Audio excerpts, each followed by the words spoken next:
Arkadaşlar, hepinize enişten dileklerimle tekrar merhaba diyorum. Birinci seriyi çektik. Birinci seriyi çektikten sonra ikinci seriyi çektik. İkinci seriden sonra size kendim acizane yani kendi bulduğum o masayı bölme, yani kendime kolaylık sağlamak amaçlı diyeyim. Yani bir şeyi keşfetmiş gibi konuşmayayım da. Yani kendi antrenmanlarımda bu masayı nasıl kibrit kutusu haline getirebiliriz mantığını çözmem için masayı böyle bölümlere ayırmıştım. Arkadaşlardan bir tanesi bana bir yorum yazmış. Usta demiş, bilgi halinde onu girdin ama ben senden dinlemek istiyorum ki kafama tam geçsin. O masayı neden bölüyoruz? Arkadaşlar, şimdi serilerin başındayken ben şunu anlatmak istiyorum size. Masayı neden bölüyoruz biliyor musunuz? 3 bant bilardoda matematiği, fiziği ve geometriyi kullanıyoruz. Bu yüzden de şimdi benim bulduğum bu bölmeleri size mantığını gerçekten anlayın diye, yani anlaşılırın en yüksek getirmek için en güzel şekilde anlatmak istiyorum. Ben bunu neden yaptım? Ben bunu şundan yaptım. Şimdi bakıyorum. Mesela Türkiye'de oynuyorsunuz. Filanca salona gidiyorsunuz. Masanın zemini değişik. Yurt dışına geliyorsunuz. Yurt dışında bilardo masasında oynuyorsunuz. Masanın hızı değişik. Allah Allah. Ama ben bunu pozisyonlarda çalışmıştım. Ben bunu serilerini vurmuştum. Ama top aynı yerde kalmıyor 2 numara. Şimdi peki ne yapacağım ben? Ama bunu düşünme vaktim yok. Çünkü maça sıkı derecede konsantre olmam lazım. Rakibe konsantre olmam lazım. Kendime konsantre olmam lazım. Seyirciden uzaklaşmam lazım. Fokusumu arttırmam lazım. Orada birçok mental şeyle uğraşıyorsunuz. Stresle, kaygıyla bunun hepsi üstünüze bindiğinizde bakıyorsunuz ki adam böyle diyor sonra. Allah Allah, antrenmanlarda 1.500 oynuyorum, maça gelince 0.500. Çünkü o sırada sen senlikten çıkıyorsun, başka bir insan haline geliyorsun. Amacımız ne?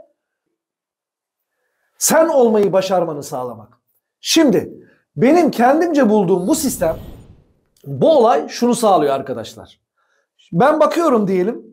Ha usta, iyi konuşuyorsun da sen kaçta kaç başarıyorsun? Ya zaten bu işi çözenler şu anda dünyanın okyanuslarında çözüyorlar. Ha, bir işi yapmak farklı, bilmek farklıdır arkadaşlar. Şimdi diyelim ben bu konuda donanımlıyım. Bilardoyu analiz etme konusunda donanımım olsun. Ama bu sadece donanımla yetmiyor. O kadar çok şey gelecek ki aklınız, hayaliniz duracak. Ya bu bilardoyu yapsak mı yapmasak mı diye düşünecek hale geleceksiniz. Ama biz bırakamıyoruz, bir aşk. Dediğim gibi yüz milyonlarca ailesi olan bir ailenin içine mevcutuz. Şimdi başlıyorum arkadaşlar. Bu bölümleri ayırmamın sebebi, nerede oynarsam oynayayım, hangi zeminde oynarsam oynayayım, hangi masa hızında oynarsam oynayayım, 2 numarayı benim topumla, yani bu topla, diyelim şu 3 numara olsun, şu da 2 numara olsun. Yani benim bu 2 numaralı topa vurduktan sonra, diyelim kısa uzun kısa iç havuz atıyorum. Bu havuzu attıktan sonra 2 numara o masanın hızına göre hangi bölümde kalacağını ben artık düşünmüyorum. Nasıl yapıyorum biliyor musunuz? Tamam, bölge 8. Bölge 7. İnanın böyle bakın. Sadece çok hızlı düşünüyorum ama bazı masalarda bir bakıyorsunuz bölge 5 oynuyorsunuz diyelim, top banta yapışıyor. Yani sizin önünüzü kesiyor. Ama bazı hızlı masalarda normalde bölge 5'e attığınız şey bölge 7'ye kadar uzuyor. Siz işte bu bölgeleri ayırmanızın sebebinin tek amacı var. Amaç olarak söylüyorum. 2 numarayı istediğiniz yere alma arkadaşlar. Bakın, antrenman yapın. O masanın küçüldüğünü hissedeceksiniz. Çünkü bu bölmeleri eğer böldüğünüzde, baktığınızda gerçekten uzun bir kibrit kutusu gibi gelecek. Ve diyeceksiniz ki usta sen haklıymışsın ya. Biraz böyle manyak düşünüyorsun ama gerçekten haklıymışsın diyeceksin. Yoksa işin içinden çıkamazsınız. Ondan sonra ağlamaya başlarsınız. Böyle gidersiniz. Hemen o bilardocularda var ya, bende de vardı. Ha, masanın oralara da geleceğim gerçi de, masaya gelirsiniz böyle yaparsınız. Maç daha devam ediyor ama siz orada sırtınıza bahaneleri almışsınızdır. Nedir bahane biliyor musunuz? Masa dik atıyor. Bantlar çok kötü. Abi çuhayı görmedin mi? Berbat. Toplar yavaş gidiyor. Bunların hepsi nedir biliyor musunuz? Sizin aynı küçük Emrah'a bağlamanızdır. Başka hiçbir şey değildir. Çünkü aynı şartlarda rakibinizle oynuyor arkadaşlar. O yüzden masanın bölümlerini neden böldüğümü tam anlamıyla anlatmış bulunmaktayım.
Arkadaşlar bu da seri pozisyonlarındaki 3. pozisyonumuz.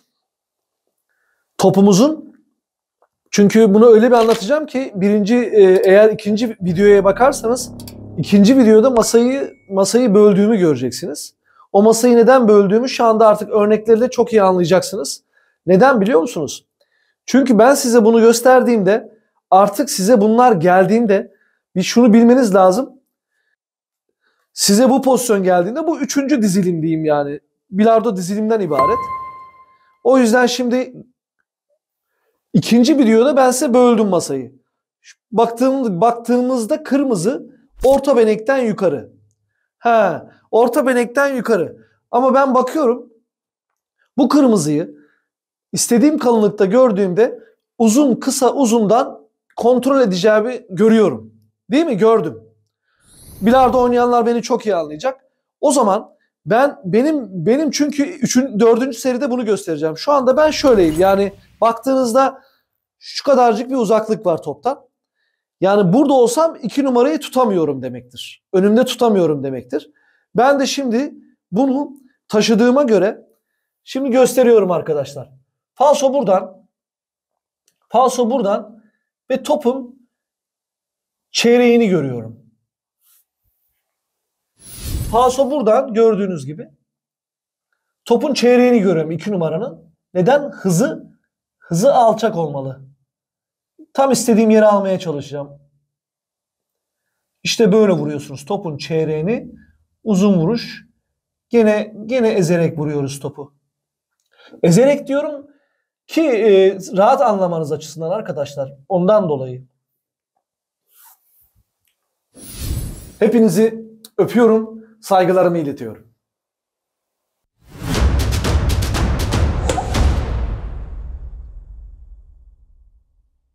Bilardo'da daha önce hiç denenmemiş, hiçbir yerde bulamayacağınız yepyeni bir konseptle artık yayındayız. İstikamet, yetenek, armoni, psikoloji, sistem, teknik, bilardoya dair ne varsa profesyonel bilardo oyuncularından yeni başlayanlara tavsiyeler eşliğinde yepyeni bir ufka yelken açtık.